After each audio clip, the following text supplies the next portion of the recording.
Alright mga chong, pakitaan ko kayo kung anong mga isda ang meron tayo dito sa ating isdaan. Dito, pakita ko sa inyo, ito yellow fancy.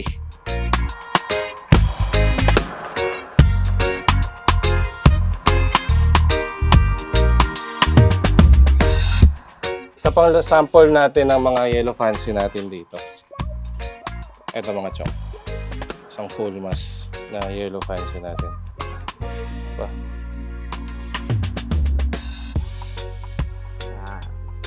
FCCP, syempre, hindi tayo magpapahuli dyan mga chong. Meron tayo dyan. Ito. Ay. Ito yung breeder natin. Nire-ready natin breeder.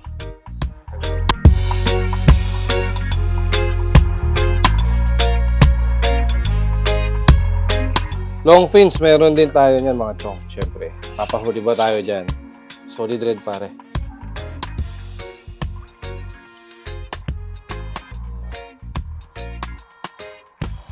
Long fins na super block, meron din tayo niyan mga chong. Yayay, ganyan kakapal ang bubble nest niya. Oh yeah. Red Samurai, meron pa rin tayo mga chong. Ito, tingnan mo kung gaano kakapal ang bubble nest niya. Ayun, kung gaano kakapal.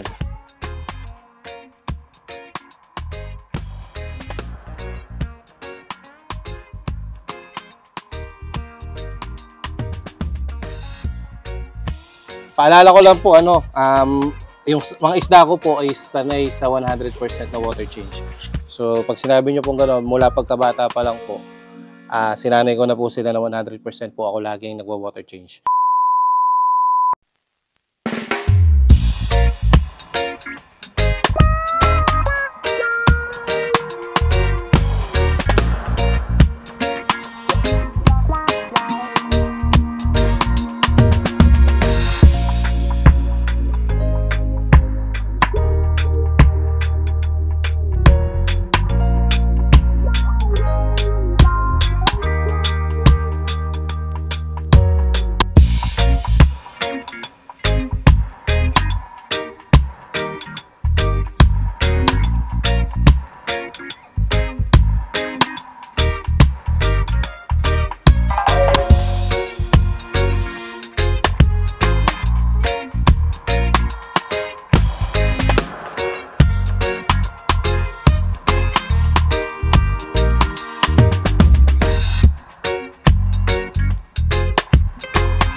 Alright mga chong, magandang araw. Chong Tutoy nga po pala, isang beta hobbyist at nagbabalik content creation. Nga pala mga chong, gusto ko sana humingi ng paumanhin kasi ngayon lang po uli kami nakapag-upload ng aming content. So hindi ko na paliligoy-ligoyin pa mga chong. Nais ko po sanang ipagmalaki sa inyo ang hindi ko patapos na barracks.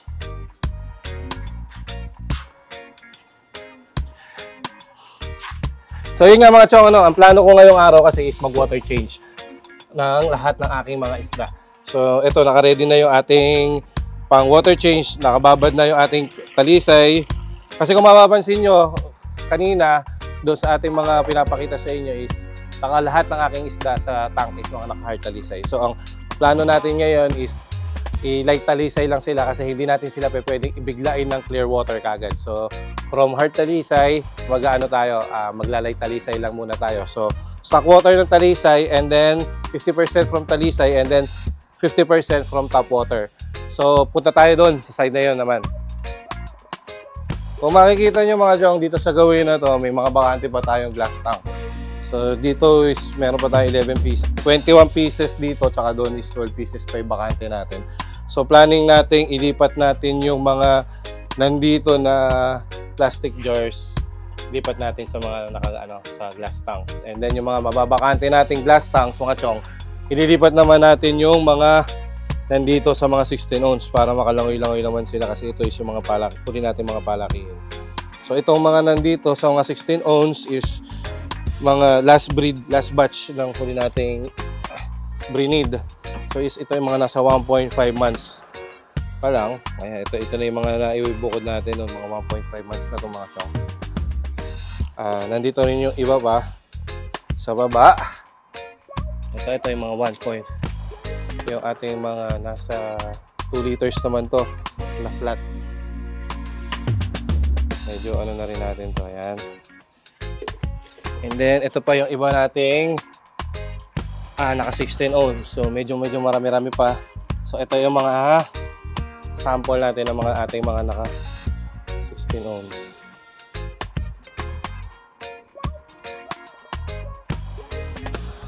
Ito, lipat natin dito para medyo kita. So, dito naman mga chong is ito pa yung iba natin mga Juby na mga magkakaedad. Mga same batch nila. Nililipat natin naman sila dun sa mga mas malalaking lalagyan. So, kung mapapansin nyo mga chong dito sa side na to, dito naman is yung mga naka 1.5 natin. So, yung iba na hindi pinalad na hindi masyado kagandahan is mga nandito sa 1.5. So, hindi naman discriminated, ano? Pero, ayun, ito kasi is naka-ready para sa mga wholesale. Yung mga nandito sa glass tank is yung mga pwede mga pang retail natin. So, ito. Meron pa tayo dito mga naka 16 ohms. So, hoping na magkasya pa. Kung kakapusin pa tayo dito, meron ba naman tayo dito mapapaglipatan. Ito. Yung mga napagbentahan natin nung nakaraan, nandito yung yung mga pinagtanggalan ng mga napagbentahan natin. So, marami-rami na tayo naibenta mga chong. Siguro nasa 100 pieces na rin tong mga naibenta ko na to. Ayun. Dito naman mga chong, ito naman yung mga female natin sa ating first batch. Sa mga malalaki natin. So ito, nandito yung mga female natin. Hindi pa natin to rin na water change. So medyo, ayan. Ano naman tayo, meron naman tayong gamit na damo. So hindi naman din masyadong nagiging madumi yung tubig nila. So ito na yung huli sa ating may papakita sa inyo mga chong. Ito na yung mga last pick natin na nailagay natin sa mga mas malalaking lalagyan. Kung makikita ninyo, ito yung mga ibang una nating na-Wilkins. So pakita tayo sa inyo ng ating may sasample natin dito sa batch dito. So ito siya mga chong. Ayan lang naman po yan nandito. Okay. And then dito is dark vision nandito. So ito is hindi ko lang kung mag-mold pa siya or dark base na siya. Ayan. Okay. So ayun. Ayun mga chong. Go. So huwag na natin patagalin pa mga chong at mag-aalauna na ng hapon. So plano natin matapos to ng buong maghapon pong lahat ng to ha. So ano pa inaantay natin? Tara, mag-water change na tayo.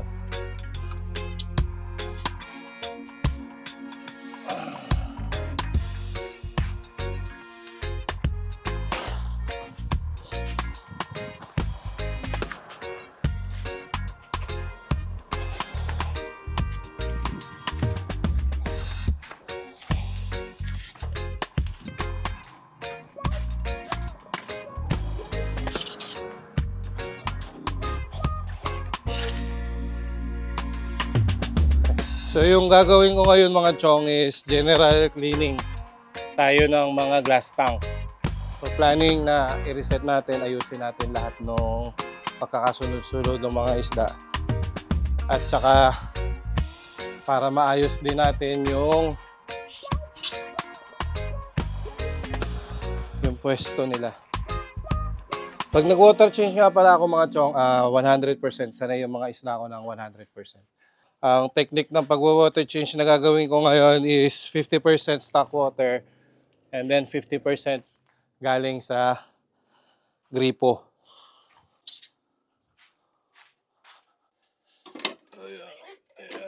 Ay, naku, tumalon. Teka. Muntik pa tayo mabasagan. So ito yung last batch ng ating biniling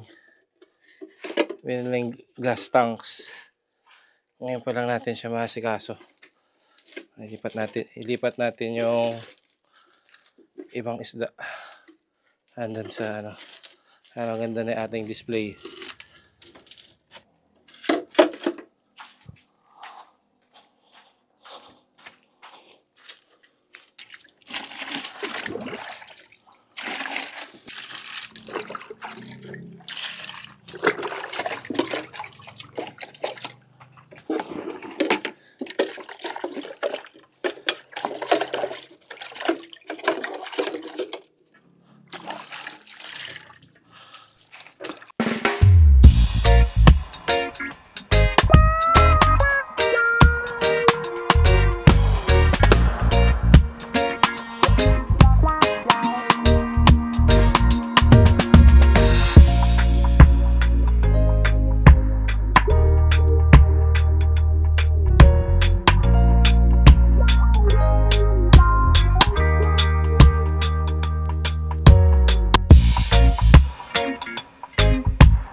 So yun mga chong, gagawa na tayo ng ating pang-mix, ating pang-water change. So 50% natin is manggagaling sa stock water na may talisay. So gawa muna tayo ng siguro 3.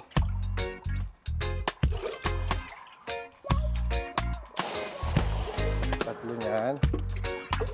Tapos 3 ng tubig na galing sa gripo, 50%, so 50. So 3 rin ang kailangan natin. So yun mga chong, pagkagaling natin yan, salin na natin para mabilis tayo. So ganito lang siya kataas. Kung makikita nyo, yung kulay niya ng pagiging talisay niya is ganito lang siya ka-light. I-compare nyo rito sa mga naka-hard talisay natin, talagang makikita nyo yung difference, diba?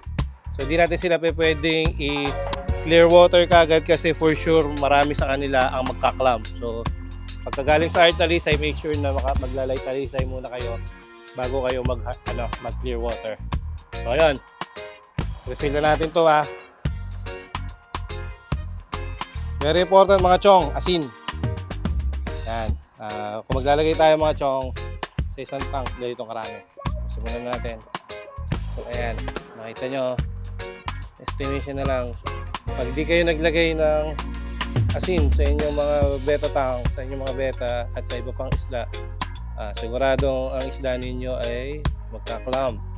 So ito kasing asin ang number 1 na antibacterial para sa ating mga alaga.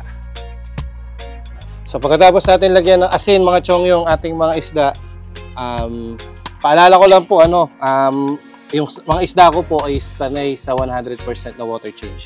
So pag sinabi nyo pong gano'n, mula pagkabata pa lang po, sinanay ko na po sila na 100% po ako laging nagwa-water change. So kung mag-water change man po kayo na 70% or 30% na natitira, okay lang po, walang pinagkaiba. So make sure lang po na kaya po ng mga isda ninyo na mag 100% na water change katulad po ng mga isda ko.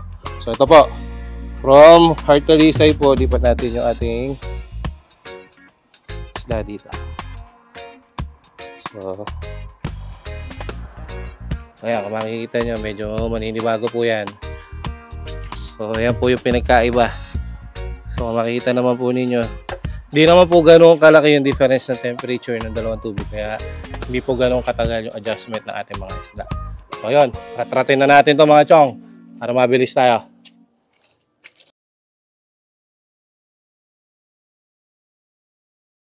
So pakita ko lang sa inyo kung ano man ang meron tayo ditong mga isda na galing doon sa mga naka-hard talisay.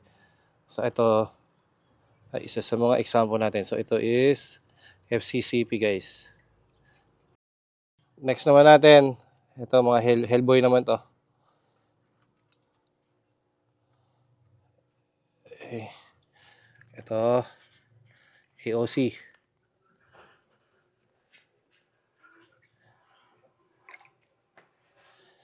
Ito guys, AOC to. Galing sa pagkaka-hard talisay. Ito, ito Hellboy din. So medyo kumapal na yung ano, AOC na to, considered as AOC na to, medyo kumapal na siya. Ang banding. Ito.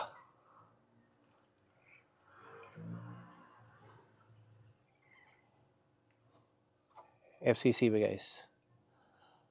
Okay. So pagkatapos nga Chong na may pakita ko sa inyo yung ibang mga nakalagay natin dito, isa-isa natin siya pupunasan at babalik natin muna sa rack bago natin simulan linisin tong mga nandito and so on and so forth. So ganun lang mangyayari sa maghapon natin. So ganun lang mga Chong. Kita-kita tayo ulit mamaya.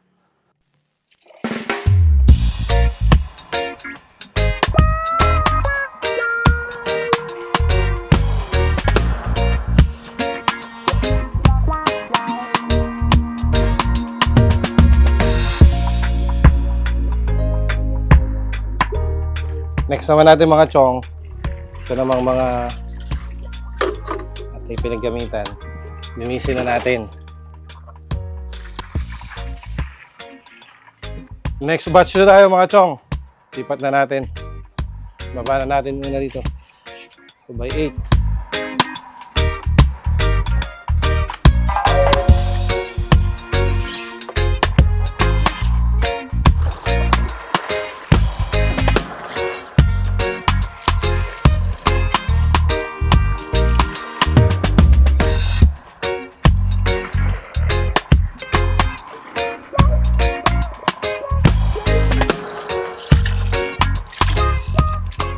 From here naman, lilipat natin sila para makita niyo kung ano-ano sila.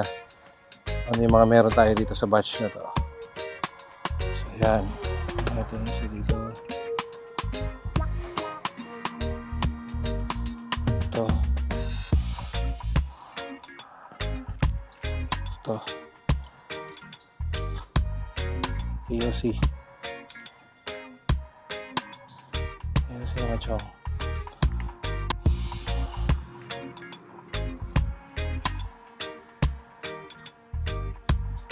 Ito super black, half moon super black.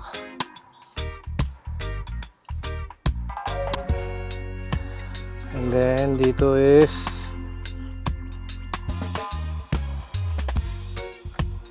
samurai naman. Samurai galing yan sa mga hard talisay, sa pagkaka-hard talisay. So ito pa, isang full mask ng yellow fancy natin. Ito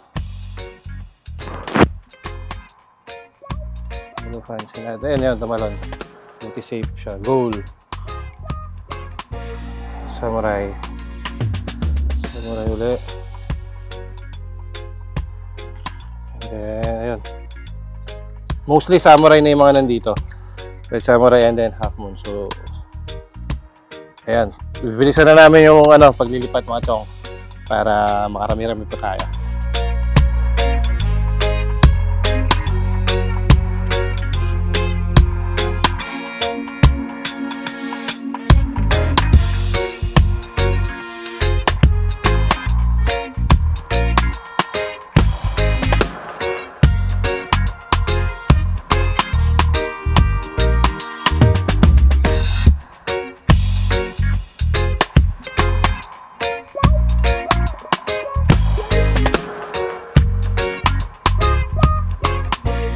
FCCP, meron tayo dito. Ito. Mga FCCP natin. Ito.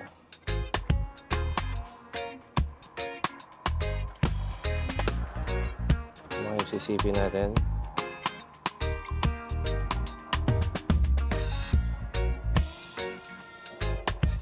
Ito. FCCP rin to.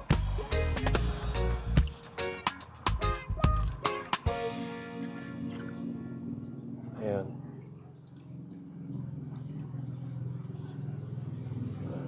So, mga nakatalisay natin yan. So, balik na natin sila sa sa shelves.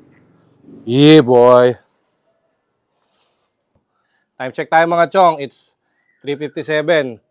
So, nasa kalahati na tayo nung ating water change sa glass tank. So, nandito na ngayon yung anak ko galing sa school. Sabi niya, tutulungan daw niya ako mag-water change. Kasi, madalas naman siya talaga yung nagwa-water change dito. So, ayun, tara Gab. Let's start.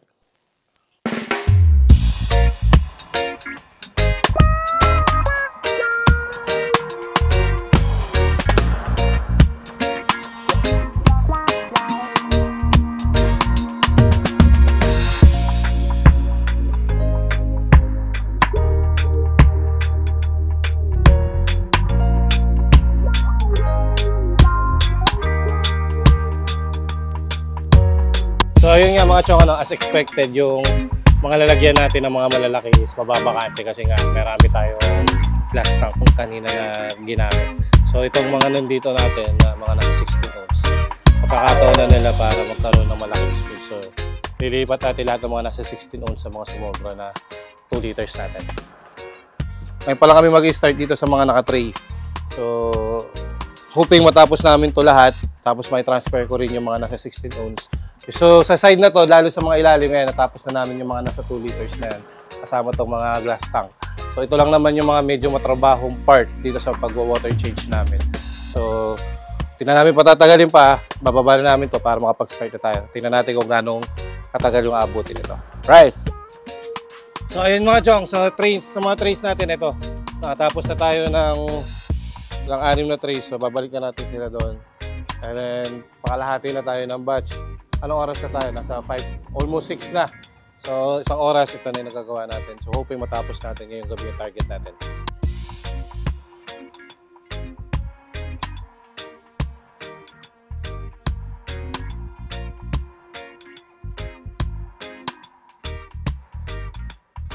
So, yun nga mga chong, ito, natapos na natin itong first layer ng ating mga naka 1.5.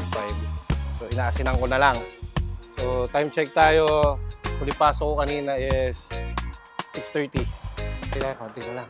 Sakit na lang pala ako. Nabigla ako dun. Tara, tapusin na natin.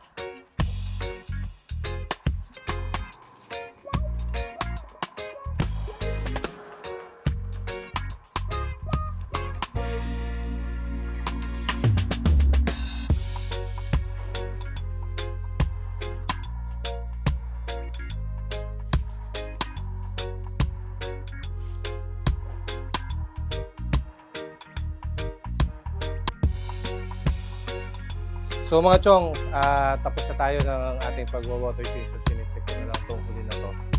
Okay naman yung mga isla natin, so wala namang problema. So as of now, ang oras natin ngayon is 7:07. So inabot tayo, nag-start tayo kanina ng before 1 PM. And then natapos tayo ng 7 PM. So total lang po ng na-water change natin. Ito po is total na lang 200 pieces and then yung nasa ilalim is around 100 pieces. And then yung nasa kabila natin is around 200 pieces. So meron pa po tayo palang hindi na water change. Pasensya na po sa mga napakita ko kanina. Yung mga galon po ng Wilkins, hindi na po natin kinaya. So yun lang naman po yung kinulang natin. So ayun mga chong, naway nagustuhan nyo yung panibagong episode namin ngayon. Sana naway huwag kayong mananawang manood at sumubaybay sa aming ilalabas pa. Sa susunod, sama-sama ulit tayong matututo at dadayo sa iba pang mga breeder or beta fish hobbies. So sa muli po, Chong Tutoy nga po wala uli. One love!